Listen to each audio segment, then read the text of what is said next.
orang Blitar loh. Padahal kalian bukan orang Blitar, ya udah selesai toh? Bukan. Waktu Minggu, emang ketemu waktu di rumah sakit sama dia bilang gini, saya kan nggak mau mendengarkan saya lagi tiduran sama keluarga saya di Indonesia gitu loh. Emang dia suruh gini.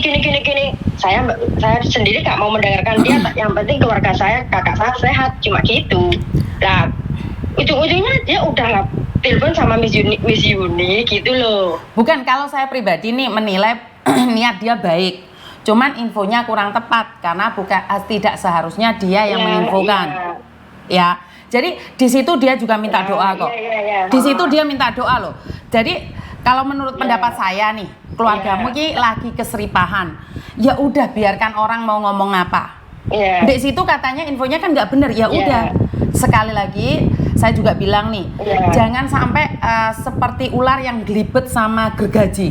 Kan kamu ini lagi kesakitan karena salah satu keluarga lagi sakit. Terus ada yang orang mau niatnya baik tapi salah paham, salah itu, terus kamu marah nih, laporin polisi. Laporin polisi. Sama juga kamu lagi melibatkan, bukan, saya cuma ngasih tahu aja. Lagi melibatkan tubuhmu di dalam gergaji sendiri. Karena satu, masalahmu belum selesai, kedua punya masalah lain. Jadi niat dia baik, menurutku dia niatnya baik, tapi menjadi kurang baik karena infonya tidak benar. Benar nggak? Dengan kata-katanya itu mah yang kata gemuk 1 kintal ya kan, dia sendiri emang pernah nimbang kakak saya gitu loh. Emang gemuk ya gemuk, tapi ya nggak kayak gitulah. Bukan, sekali lagi saya pribadi, kita sebagai teman, saya kurang tahu tujuan dia, tapi lebih baik kita mengambil positifnya aja, buang negatifnya. Bener nggak? Sakit hati itu pasti, sakit hati itu pasti. Tapi ingat, doa banyak orang sudah mengalir. Biarkan saja. Bener nggak? Amin. Saya juga makasih sama Miss Yuni. Kasih saran seperti ini ya, makasih banget sama Miss Yuni ya. Jadi saya sudah yakin Mbak. Katakan apa dengan Miss Yuni? Iya, salam buat suaminya, anaknya. Kalau kalian memang butuh bantuan atau apa, silahkan infokan. Tapi saya dulu sebagai agent ya Mbak ya, biasanya kalau anak buah saya sakit, saya itu langsung laporan ke KJRI. Nah pertanyaannya, agentnya sudah laporan belum ke KJRI sayang? Majikannya udah bilang sama saya, katanya sudah gitu. Aku tanya sama majikan bilang sudah gitu. Ya udah, kalau majikan udah tanggung jawab semuanya, ya udah saya nggak ikut campur. Oke. Tapi kira-kira nih Mbak, kira-kira saya nanya aja, temen yang kemarin telepon itu bener ada hubungan sama keluargamu ini? Atau kalian tidak kenal sama sekali, atau infonya salah? Aku nggak kenal sama sekali. Cuma aku ketemunya di rumah sakit 1 kali itu aja. Aku nggak tahu namanya siapa, orang mana. Oke, berarti aku nggak pernah. Berarti sebenarnya niat dia baik, cuman infonya kurang valid karena dia tidak bersangkutan. Itu aja ya. Di situ dia juga minta doa. Jadi ya udahlah, Hongkong terlalu besar untuk membenci satu orang.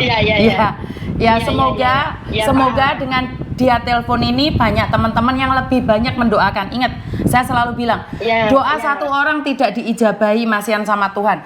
Doa 1000 orang, doa 2000 orang menjadi berkat buat kita semua. Benar nggak?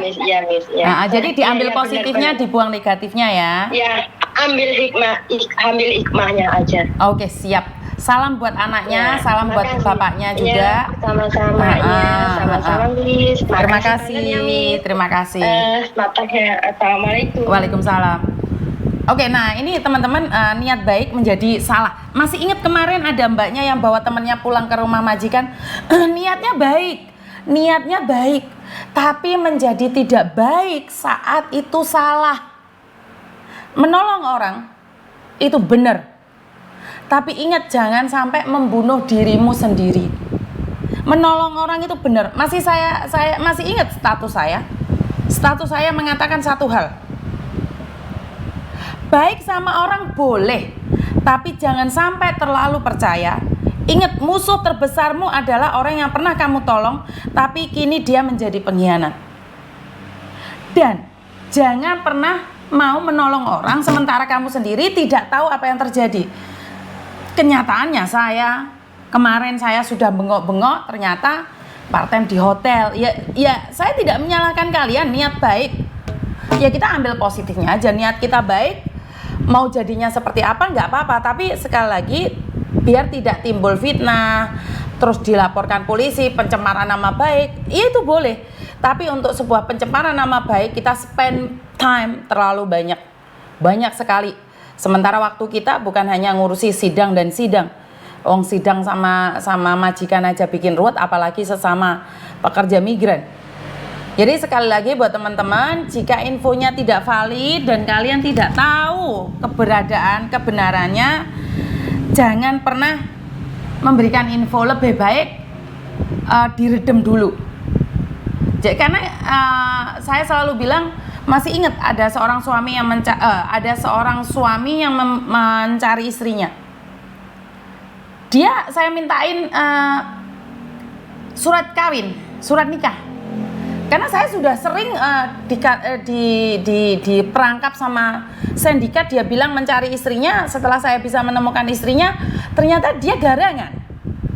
Loh, orang cari istrinya kok ditanyain surat nikah? Weh, memangnya pegawai? Weh, memangnya sopo? Loh, mencari kevalitannya, Mbak. Bener nggak? Lah kalau saya tiba-tiba ada orang mencari terus saya carikan ketemu, tiba-tiba kudu bojone. Ternyata ya memang bojonya, tapi nggak ada surat nikahnya.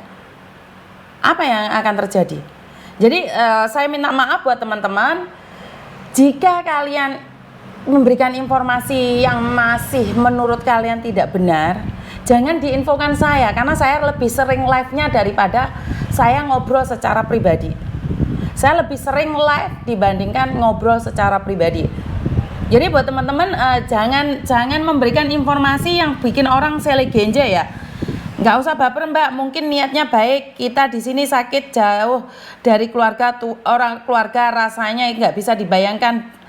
Dulu pas di Pani B karantina aja rasanya nelongso, apalagi di rumah sakit. Ya, seperti yang saya katakan, kita tidak perlu menghakimi keluarganya, kita juga tidak perlu menghakimi pelapor. Kita ambil positifnya aja, bahwa tidak boleh ikut campur masalah keluarga orang lain. Itu aja. Yang kita petik adalah kita tidak boleh ikut campur masalah keluarga orang lain. Perkara keluarganya seperti apa dan bagaimana itu urusan mereka. Jadi sebentar ya. Yang sakit. Jadi kalau kalian yang kemarin lihat live saya secara semuanya itu nggak akan salah paham, tapi bagi kalian yang lihatnya kepotong-kepotong itu menjadi gagal paham ya. Jadi disitulah pentingnya informasi yang full ya. Jangan cuman ada orang memberikan informasi seperti ini langsung diambil segitu aja, padahal live-nya ada 2 jam, yang diambil cuman 20 detik saja. Jadi jangan sampai gagal paham. Lain kali kalau cuman ada teman yang sakit, nggak usah membantu, cukup menjenguk di rumah sakit aja. Semoga sehat selalu ya. Kita bantu doa aja buat teman-teman kita yang saat ini ada di rumah sakit dalam keadaan apapun juga. Semoga diangkat penyakitnya, disembuhkan dan bisa pulang ke negara kita, dan keluarga bisa menyambut kita lebih baik lagi dan menjaga kita lebih baik lagi. Bener nggak? Jadi kita ambil positifnya saja. Kalau kita ambil negatifnya, semuanya suasana menjadi panas, Mbak. Suasana itu semakin panas dan panas. Ya. Jadi jangan sampai kita kepanasan. Jangan membuat kita